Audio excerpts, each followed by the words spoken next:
Hello everyone and welcome to Jobs Adda Daily Current Affairs session. First of all, thank you all so much for supporting us like this. Please keep supporting us. And for those who are new to our channel, kindly subscribe to our channel and please hit the bell icon so that you can never miss an update for our videos. So to begin with, let's start with the today's current affairs session. With today's current affairs session, starting with first question. First question is, which country's foreign minister visited India?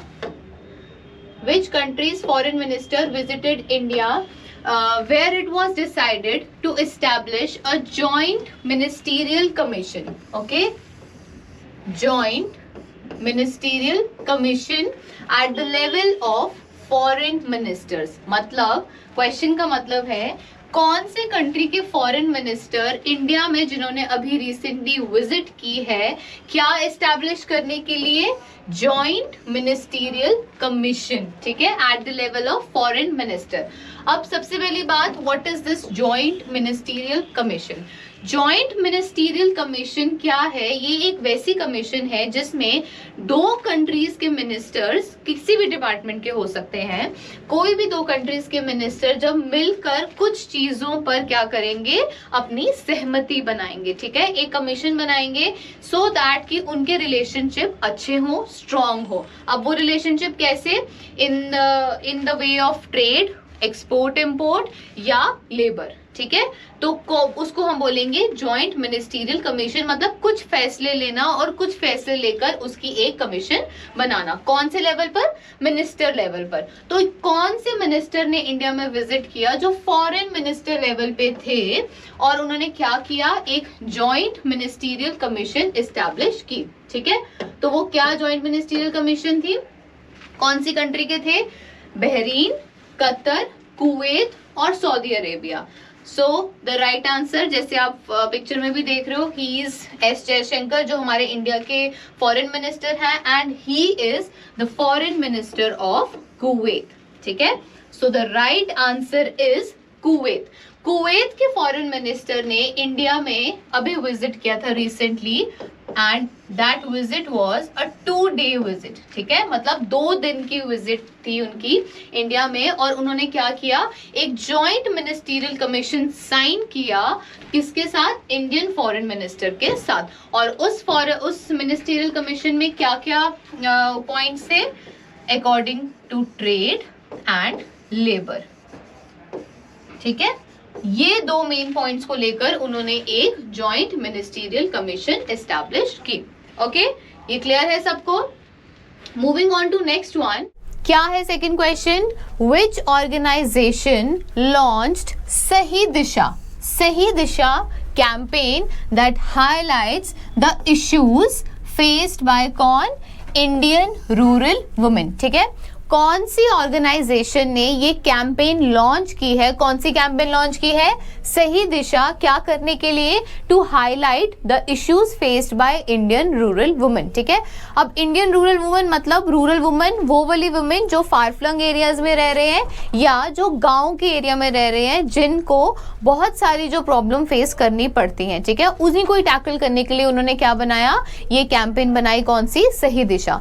तो जो main इसका campaign का aim था, that is to give women job accessibility. ठीक है, accessibility का यहां मतलब होता है कि जॉब अवेल करना. अवेलेबिलिटी मतलब कोई भी किसी भी तरीके की जॉब्स जो हो वो वुमेन्स उनको ले सके या उनके पास वो ऑप्शन हो. ठीक है, तो मेन इस कैंपेन का क्या एम है? To give Indian rural women job accessibility. ठीक है, अब कौन सी ऑर्गेनाइजेशन है वो? पिक्चर में से आप बता सकते हो. Option is UNDP, UN women, international labour organisation, ministry of women and child development. And the real answer, right answer is UNDP. ठीक है, UNDP. What is UNDP? United Nations Development Program. ठीक है, क्या है? United Nations development programme. It is an international organisation, जैसे आपको पता है यूनाइटेड नेशंस। तो इसने क्या किया है, इंडिया की जो रूरल वुमेन जो भी इश्यूज फेस करती हैं उसके लिए क्या कैंपेन लॉन्च किया है? सही दिशा कैंपेन लॉन्च किया है। ठीक है, किसके लिए? To give women job accessibilities. अब एक बात ये, अब दूसरी बात ये जो ये कैंपेन है, ये कैंपेन शुरू हुआ है कितने देर के लिए? 5 इयर्स के लिए। मतलब इस कैंपेन का टेन्योर है, इस कैंपेन का टाइम लिमिट क्या है? 5 इयर्स। मतलब within these 5 years they have to see the change in Indian rural women job accessibilities। मतलब कि उनको इन 5 सालों में उन रूरल वुमेन को वो accessibilities देनी है। ठीक है, क्या देनी है? जॉब accessibilities देनी है। एक चीज, 5 साल के लिए जो ये शुरू हुआ है, 5 साल के लिए हुआ, और कौन कौन सी स्टेट? ये हर स्टेट में जो है ये लॉन्च नहीं हुआ है। It is launched in 5 states. ठीक है, कौन कौन से 5 स्टेट्स? दिल्ली, हरियाणा, तेलंगाना, कर्नाटका एंड महाराष्ट्र। ठीक है, ये जो 5 स्टेट्स हैं, सिर्फ इन्हीं स्टेट में ही फिलहाल जो ये कैंपेन है वो लॉन्च हुआ है। मतलब दिल्ली, हरियाणा, तेलंगाना, कर्नाटका और महाराष्ट्र की जो भी स्टेट्स की रूरल वुमेन है उनको फिलहाल ये कैंपेन क्या करेगी? सपोर्ट करेगी for giving what? Job accessibilities for 5 years. ठीक है, कंप्लीट हुआ यहाँ पे ये सेकंड क्वेश्चन। समझ आया कौन सी ऑर्गेनाइजेशन है? यूएनडीपी ने किया है। क्या किया है? सही दिशा कैंपेन लॉन्च की है। कितनी देर के लिए की है? 5 साल के लिए की है। और कितनी स्टेट्स में की है? 5 स्टेट्स में की है। ठीक है, चलो clear. Moving on to next question. Which organization, again an organization, which organization will works with the Ministry of Ayush, with the Ministry of Ayush to set up an Ayush EPC? ठीक है, पहली बात तो ये EPC क्या है? EPC है export promoting council. ठीक है, क्या है? Export promoting council. तो कौन सी ऑर्गेनाइजेशन काम करेगी मिनिस्ट्री ऑफ आयुष के साथ? क्या सेटअप करने के लिए? आयुष ईपीसी। ठीक है, सबसे पहले कुछ बातें रिलेटेड टू आयुष। आयुष क्या है? मिनिस्ट्री ऑफ आयुष है।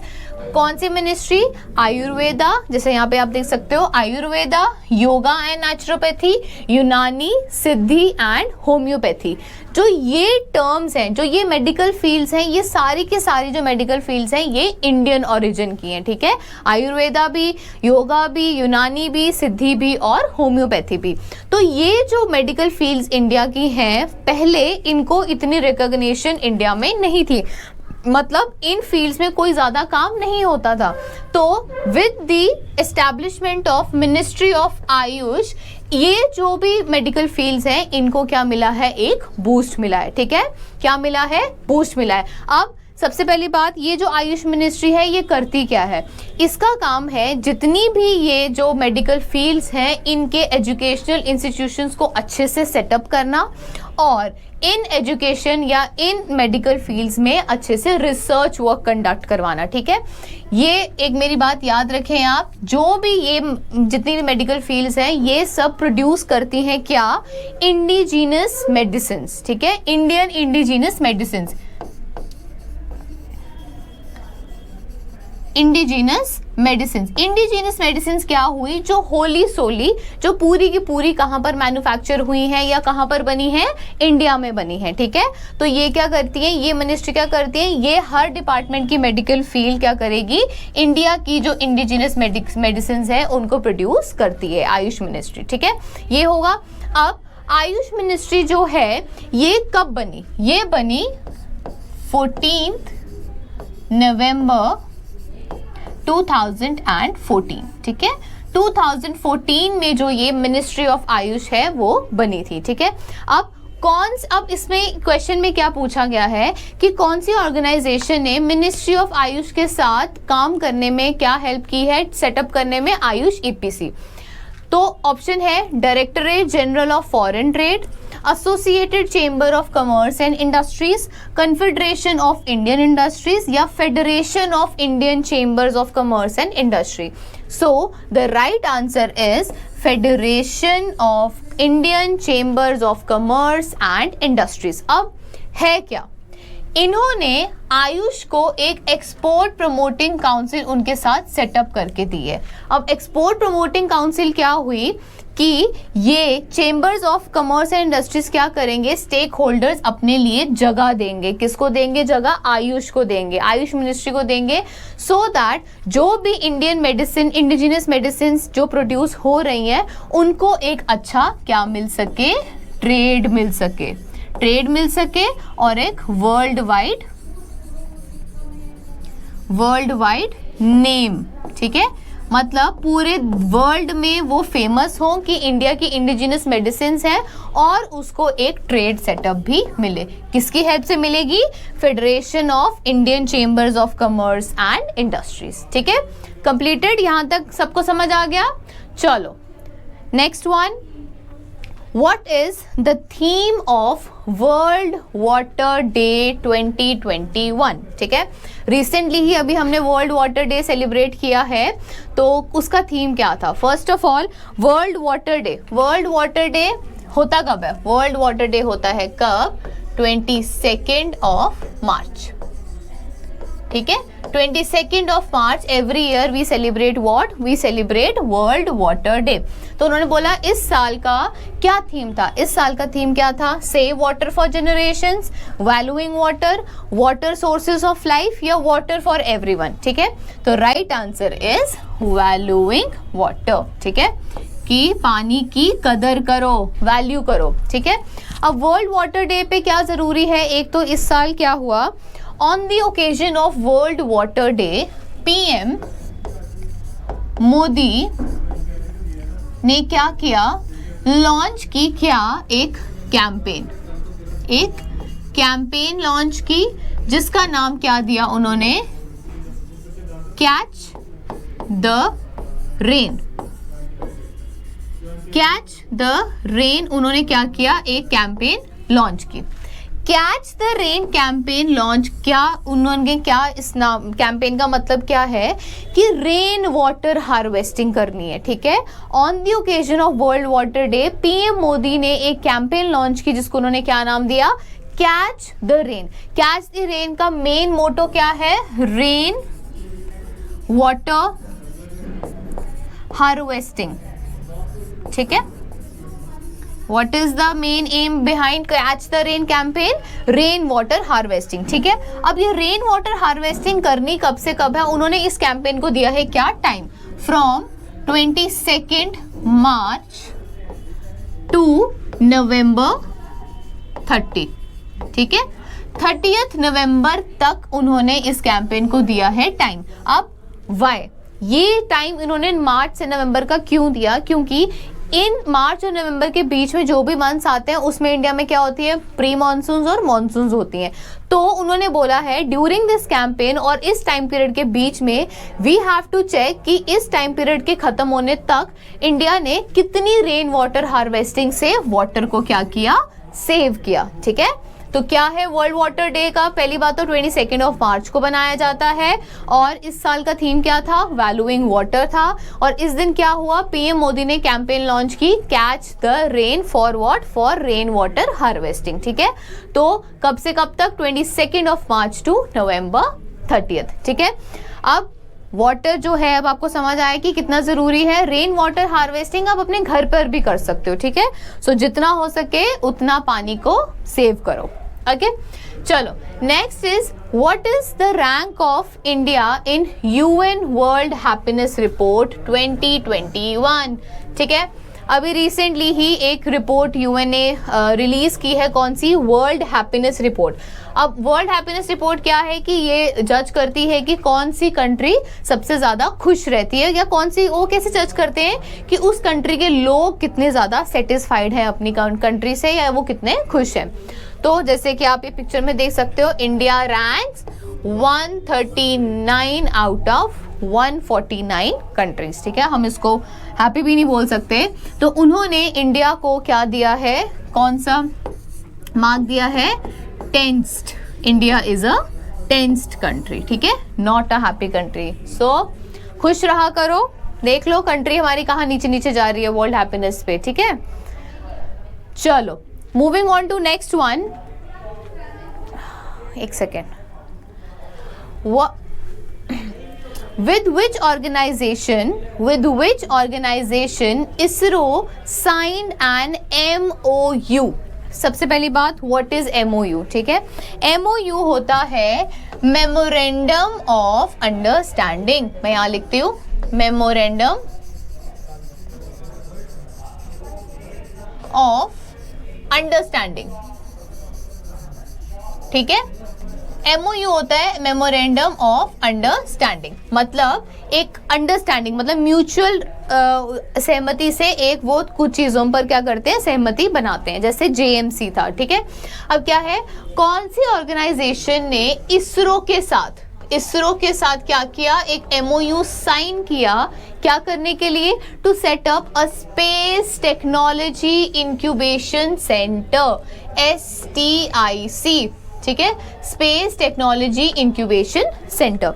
तो कौन सी ऑर्गेनाइजेशन ने इसरो के साथ क्या किया है, एक साइन किया है MOU for setting up a space technology incubation centre.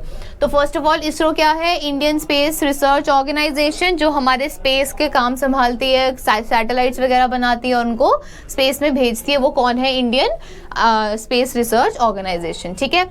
अब इंडियन स्पेस ऑर्गेनाइजेशन का कौन सी ऑर्गेनाइजेशन ने ये सेटअप किया, STIC, तो कौन सी है, NIT रौरकिला, NIT Raipur, NIT Allahabad या NIT Roorkee. And the right answer is NIT रौरकिला, ठीक है।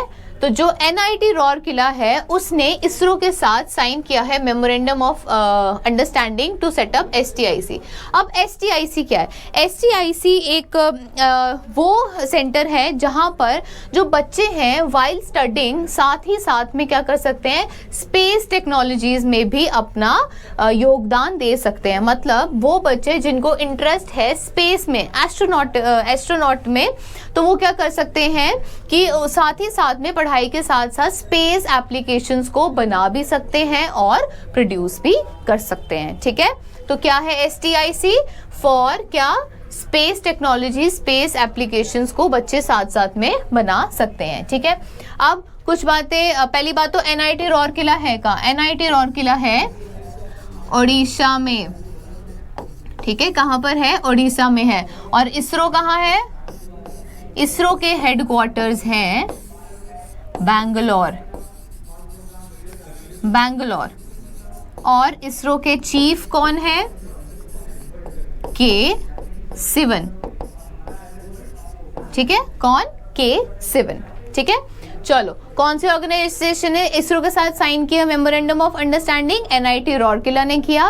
किसके लिए किया, STIC सेटअप करने के लिए किया। STIC क्या है कि बच्चे साथ साथ में पढ़ाई के साथ साथ स्पेस ऑर्गेनाइजेशंस या स्पेस एप्लीकेशंस में भी काम कर सकते हैं। चलो next one, who is the first Indian to receive the International Federation of Films Archive Award 2021, ठीक है।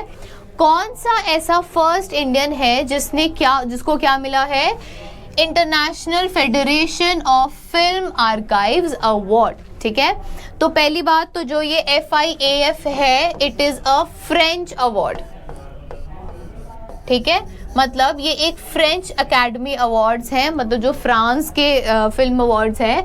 और कौन से पहले इंडियन को ये अवार्ड मिला है, मतलब इससे पहले किसी भी इंडियन को ये अवार्ड नहीं मिला है। तो पिक्चर से आपको पता चल रहा है कौन है, आमिर खान, शाहरुख खान, कमल हसन और अमिताभ बच्चन। तो right answer is Amitabh Bachchan, मतलब अमिताभ बच्चन पहले वो इंडियन बने हैं जिनको ये अवार्ड फ्रेंच एकेडमी अवार्ड मिला है, ठीक है। कौन सा अवार्ड है ये? International federation of films archives award, ठीक है। चलो नेक्स्ट पे चलें। Second last question of today's current affairs session is, who is appointed as MEA spokesperson? ठीक है, MEA क्या हुआ? MEA हुआ मिनिस्ट्री ऑफ एक्सटर्नल अफेयर्स, ठीक है, जैसे आप पिक्चर में देख सकते हो, मिनिस्ट्री ऑफ एक्सटर्नल अफेयर्स। तो किसको अपॉइंट किया गया मिनिस्ट्री ऑफ एक्सटर्नल अफेयर का स्पोक्स पर्सन? पहली बात, स्पोक्स पर्सन कौन होते हैं? स्पोक्स पर्सन हर मिनिस्ट्री के अपने होते हैं, मतलब जो भी मिनिस्ट्री कोई भी फैसले लेती है या कोई भी चीज़ उनको कंट्री को या नेशन को या वर्ल्ड वाइड को उनको अनाउंस करना होता है तो वो थ्रू स्पोक्स पर्सन ही करते हैं। मतलब वो जो स्पोक्स पर्सन होते हैं वही आगे जाके सबको ये बताते हैं कि हमारी मिनिस्ट्री ने ये फैसले लिए, ठीक है। तो कौन अपॉइंट किए गए हैं MEA के स्पोक्स पर्सन? कौन? अनुराग श्रीवास्तव, एस जयशंकर, अरिंदम बागची या पीयूष गोयल? तो इसका राइट आंसर है अरिंदम बागची, ठीक है।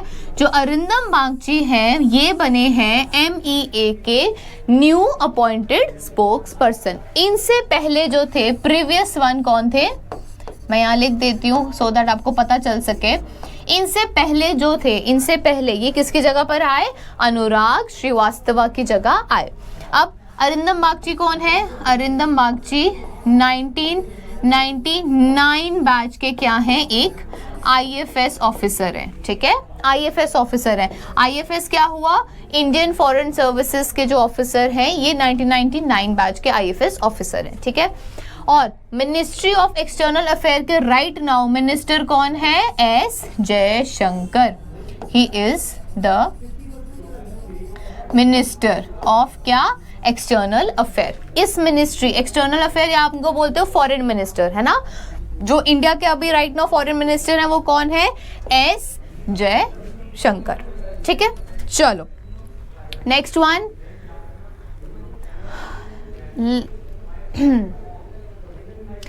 Where did Hero Motors build its global headquarters? ठीक है, मतलब कौन सी जगह पर हीरो मोटर्स आपको पता है ऑटोमोबाइल कंपनी है।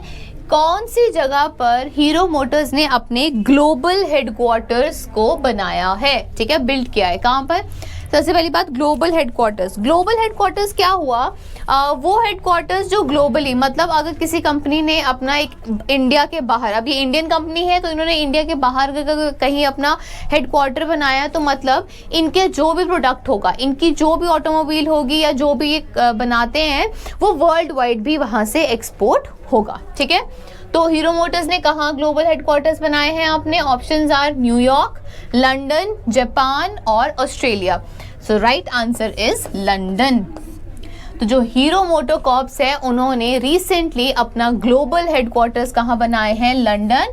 तो इसके बाद क्या होगा? जो हीरो मोटर्स की जो भी गाड़ियां हैं या बाइक्स हैं या जो भी ऑटोमोबाइल है वो क्या होंगी? वर्ल्ड वाइड लंदन से ही जाएंगी। अगर आउट ऑफ इंडिया उनको कहीं पर भी करना है, उनको लेना है, तो वो कहाँ से, कौन से हेडक्वार्टर से जाएंगी? लंदन हेडक्वार्टर से जाएंगी, ठीक है। सो इसका राइट आंसर है लंदन। Last question,